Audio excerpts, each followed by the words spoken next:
بسم الله الرحمن الرحيم. كل عام وانتم بخير، وشكرا جزيلا لكل من هنأني بعيد ميلادي. متعكم الله بالصحة والعافية. المعلومة الهدية النهاردة إن شاء الله اللي هو الطائر ده اللي هو طائر الرخيت. طائر الرخيت ده صوروه كده في المستوى ده على أغلب الأعمدة هنا في صالة الأعمدة الكبرى في أسد معابد مصر، وهو عبارة عن طائر كان بكثرة، كان دل على الكثرة، فيمثل الرمسوه، يمثل العامة من الشعب.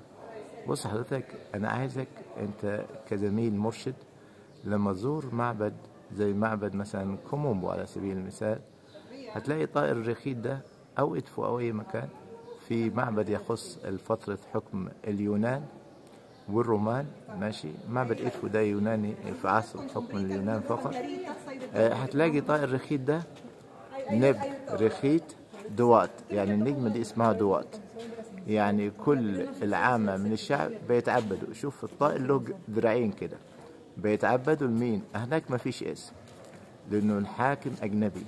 هناك في المعابد اللي هي ترجع لعصر حكم اليونان والرومان استحالة تلاقي قصاد، استحالة طبعا. والكلام ده حضرتك يعني جرب كتير في أي معبد يرجع لحكم فترة حكم اليونان والرومان في مصر، استحالة تلاقي قصاد طائر الرخيت تلاقي إيه؟ اسم ملك، لأنه الحاكم أجنبي. ودي دلالة على إنه الفنان المصري القديم كان طبعا عنده ذكاء خارق، فهو كان طبعا إيه؟ يكره إزاي يعني العامة من الشعب، كل العامة من الشعب تتعبد لحاكم أجنبي؟ يعني لا، لكن كل العامة من الشعب تتعبد لمين؟ دوات، نب رخيت دوات. هنا أسر مع رع ستب الرع عمون مري رمسس، ده اسم الملك رمسيس الثاني.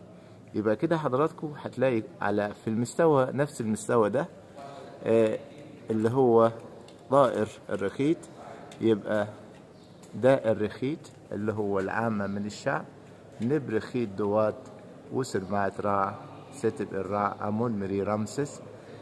بص حضرتك، الفيو ده والمكان ده اللي اتصور فيه الافلام المصريه. عندنا افلام جيمس بوند واجازا كريستي. حضرتك الفيلم بتاع جيمس بوند ده سنه 1979 طبعا، واتصور هنا في الصاله دي. انت ما تدي فكره.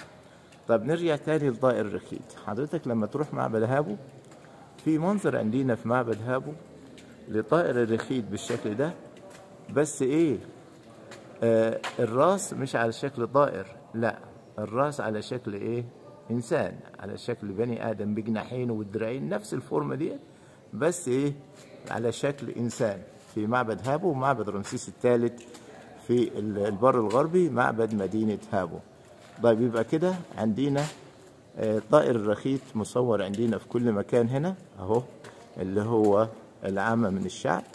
طبعا حضرتك لما زي ما قلت لك واكرر تاني، ان شاء الله لما تروح اي معبد يخص فترة حكم اليونان والرومان وعن تحدي طبعا، تلاقي قصاد الطائر ده اسم زي كده، اسم ملك، لا مفيش.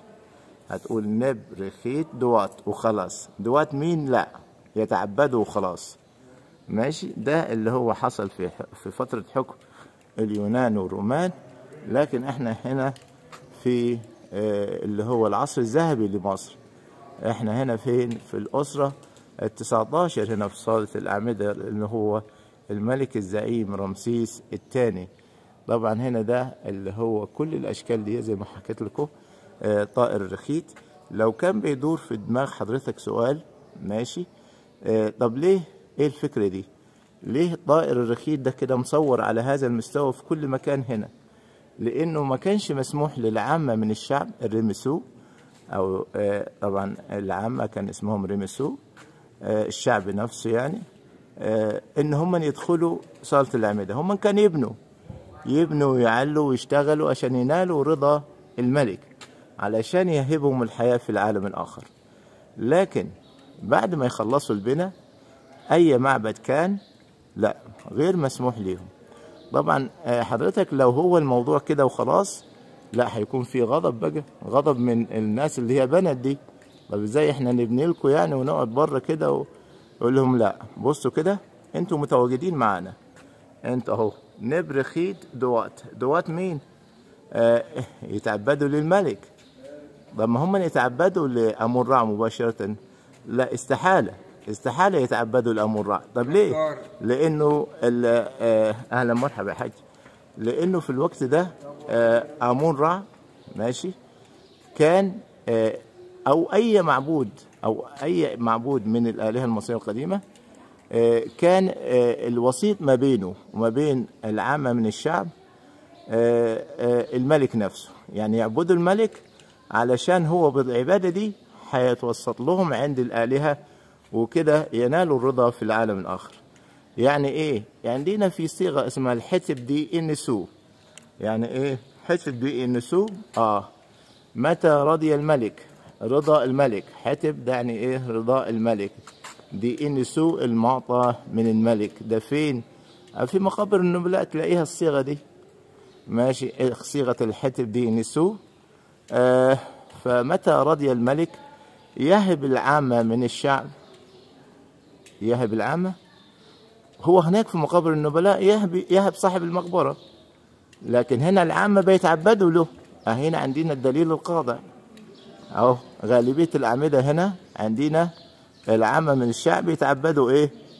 للملك رمسيس الثاني اللي هو صاحب الأعمدة ديت ماشي، هو وأبوه سيتي الأول.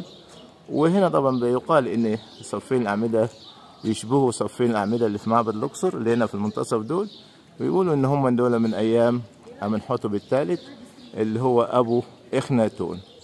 طيب طبعا عندنا الخمس ألقاب الملكية. اللقب الحوريسي، بص حضرتك حورس أهو اللي هو على فوق اللي هو واجهة القصر الملكي. السرخ كان يقولوا عليها السرخ. حاليا احنا ايه لما يكون واحد يعني كده ايه عالي المقام يقول لك يا واجهة، واجهة يعني واجهة. واجهة ايه يا واجهة دي. الملك كان واجهة القصر، او هو ايه اللي هو ده لقب من القاب الملك، اللقب الحورس. واللقب الثاني اللي هو عندنا الصارع، المفروض يتكتب بأوزة، هنا مكتوب ببيضة صارع. سوحت البيضة كان اسمها سوحت في العصر الفرعوني، فسوحت رع ده اسم الملك أوسن مع رع ستي بن رع رمسيس الثاني. يبقى كان عندنا اللقب الحوريسي، اللقب الصارع، النسوبيتي اللي هو ملك الشمال والجنوب، حورس الذهبي. وعندنا اللقب النبتي يعني الربتين نخبت ماشي، وواجد ده اسمه اللقب النبتي. عندنا 5 ألقاب ملكية كان لكل فرعون. طبعا هنا عندنا زي ما قلنا اللي هو سوحة رع يعني مكان الأوزة. عملوا البيضة، كلمة يعني بيضة يعني باللغة المصرية القديمة سوحت. وإن شاء الله يكون في معلومة ولو معلومة بسيطة مفيدة. وشكرا جزيلا لكل من هنأني بعيد ميلادي، ودي كانت عبارة عن هدية بسيطة لهذه المناسبة. وشكرا جزيلا ولكم جميعا كل التقدير والتحية من الفقير لله جمال سعد.